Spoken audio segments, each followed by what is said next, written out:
Assalamualaikum warahmatullahi wabarakatuh.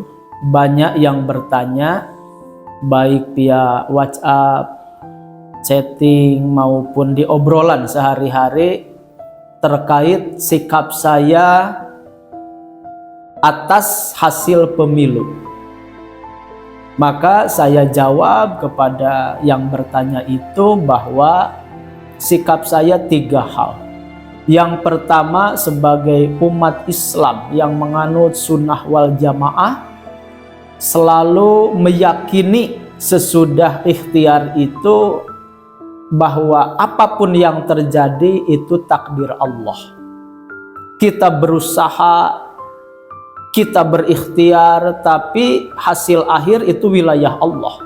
Maka ketika sudah terhampar di depan kita, ada hasilnya, walaupun ada versi resmi, versi quick count, itu akhirnya kita harus menerima atas takdir Allah. Begitu. Jadi siapapun yang jadi, kita terima. Mungkin dengan catatan, iya boleh. Kalau memang ada pelanggaran-pelanggaran, boleh kumpulkan dan laporkan. Tapi ternyata nanti sesudah ikhtiar kita, usaha-usaha kita, ternyata tidak sesuai dengan harapan, atau justru sebaliknya sesuai dengan harapan pilihan kita, ujungnya kita harus menerima semua ini adalah takdir Allah Subhanahu wa Ta'ala yang harus kita terima. Ya, secara ilmu statistik kita sudah pada paham, walaupun belum diumumkan secara resmi, hasil quick count itu kan jelas. Lembaga-lembaga survei tidak ada satupun yang bertentangan ekstrim, nggak ada. Hanya soal ininya aja, nominal sedikit-sedikit aja, angka-angka sedikit aja, tapi semuanya jelas menunjukkan ke satu sosok.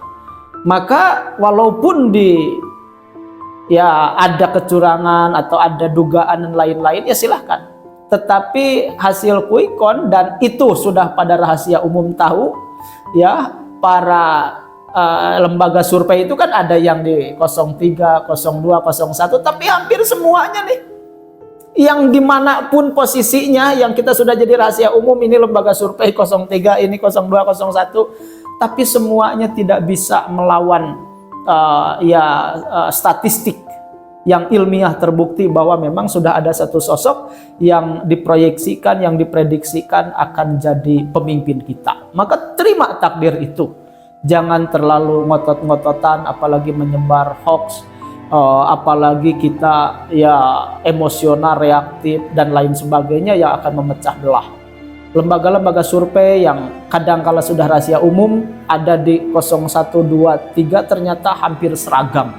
Semuanya tidak bisa mungkin berbohong dengan sangat terang benderang, nggak mungkin. Akhirnya semuanya lembaga-lembaga survei itu sudah mengarah ke satu sosok, maka terima itu. Yang nomor kedua, baru sesudah kita menerima takdir Allah, sami'na wa ata'na. Itu bedanya sunnah wal jamaah dengan khawarij. Kalau khawarij itu biasanya terus mendramatisir, terus melawan, terus melakukan bugot, pemberontakan. Beda sama sunnah wal jamaah. Ada kecurangan, boleh laporkan, itu hak kita, ya, dan kewajiban konstitusi untuk menerima aduan, catatan, dan lain-lain. Tapi sesudah beres itu semua, sami'na wa ata'na kepada pemerintah. Jelas, wa ulil amri minkum. Ketaatan itu atiullaha wa atiur rasul wa ulil amri minkum. Maka sami'na wa ata'na. Itu Islam sunnah wal jamaah. Nomor kedua, sami'na wa ata'na. Dan yang nomor ketiga, doakan. Kenapa harus didoakan? Karena mudah-mudahan pemimpin siapapun yang jadi, atau yang sudah diprediksi dan diproyeksi kemungkinan besar jadi nih, satu sosok ini, kita doakan yang terbaik. Jangan melaknati, jangan mencaci maki, jangan mendoakan jelek, doakan yang baik. Kenapa? Karena orang itu, walaupun Anda bukan pendukungnya, kadangkala ketika didukung kurang baik, pas sudah jadi orang baik, karena dibimbing oleh Allah. Ketika didukung bukan orang taat, sesudah jadi malah jadi orang yang sangat taat. Bisa jadi kan? Begitu. Ketika didukung bukan orang baik, ya, ketika dipilih bukan orang baik, tapi sesudah terpilih jadi orang baik, bisa saja kan? Walaupun menurut Anda sosok ini tidak ideal karena ini, tapi kalau kita doakan baik-baik, jangan-jangan dibimbing oleh Allah. Sebaliknya idola kita, pilihan kita, mungkin ketika dipilih baik, jangan-jangan sesudah jadi malah tidak baik. Ketika dipilih lagi pro rakyat, sesudah terpilih jadi pro konglomerat. Ketika dipilih taat, jangan-jangan sesudah terpilih jadi maksiat. Kan kita tidak tahu, manusia itu dinamis. Termasuk kalau bukan pilihan kita yang jadi, tetap doakan yang baik-baik. Karena mungkin ketika sebelum terpilih dia belum baik, jangan-jangan ketika doa kita, doa-doa kebaikan, sesudah terpilih malah jadi orang baik, orang ideal. Maka yang ketiga, doakan pemimpin kita siapapun yang jadi.